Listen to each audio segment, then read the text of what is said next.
Hello, നമസ്കാരം. എല്ലാവർക്കും ചാനലിലേക്ക് സ്വാഗതം. ചാനൽ ലൈക്ക് ചെയ്യുക, ഷെയർ ചെയ്യുക, സബ്സ്ക്രൈബ് ചെയ്യുക പ്ലീസ്. ഇന്ന് നമ്മുടെ വിഷയം മകര സംക്രാന്തി, കർക്കിടക സംക്രാന്തി. ഇവ എന്താണ്? ഇവ മനുഷ്യ ശരീരത്തിൽ എങ്ങനെ അഫക്റ്റ് ചെയ്യും എന്നതിനെക്കുറിച്ചുള്ളതാണ്.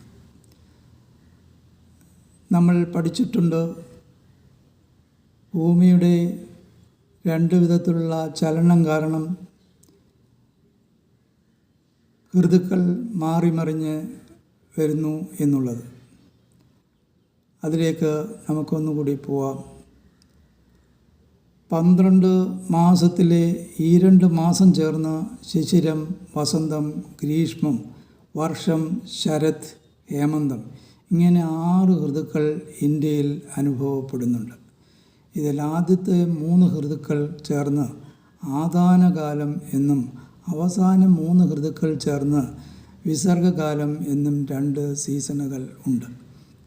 സൂര്യൻ തെക്ക് നിന്ന് വടക്കോട്ട് സഞ്ചരിക്കുന്ന മകരം മുതൽ മിഥുനം വരെയുള്ള 6 മാസക്കാലത്തെ കാലയളവിനെ മകരസംക്രാന്തി എന്ന് പറയുന്നു.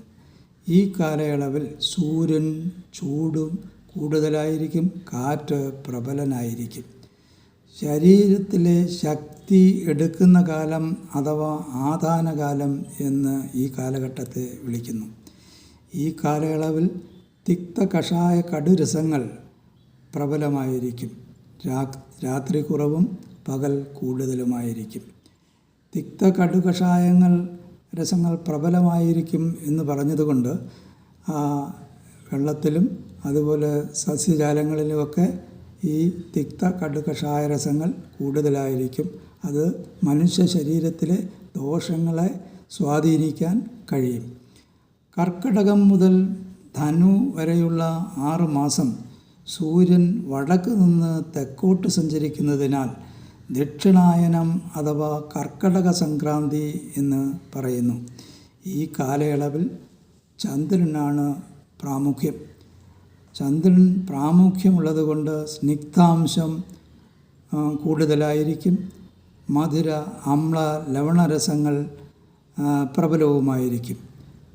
ഈ കാരണം കൊണ്ട് ശരീരത്തിൻ്റെ സ്വതവേ ശക്തി തരുന്ന കാലം എന്നർത്ഥം വരുന്ന വിസർഗകാലം എന്ന് പറയും.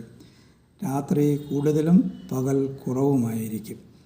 സൂര്യൻ, ചന്ദ്രൻ, ഋതുക്കൾ, ചുറ്റുപാടുകൾ ഇവ മനുഷ്യനെ സ്വാധീനിക്കുന്നതിനാൽ സ്വതവേ ശരീര ദോഷങ്ങൾ കോപിക്കാൻ സാധ്യതയുള്ള അതുകൊണ്ട് രോഗം വരാതിരിക്കുവാൻ ദിനചര്യ, ഋതുചര്യ തുടങ്ങിയ ചര്യകൾ അനുഷ്ഠിക്കേണ്ടത് അനിവാര്യമാണ്.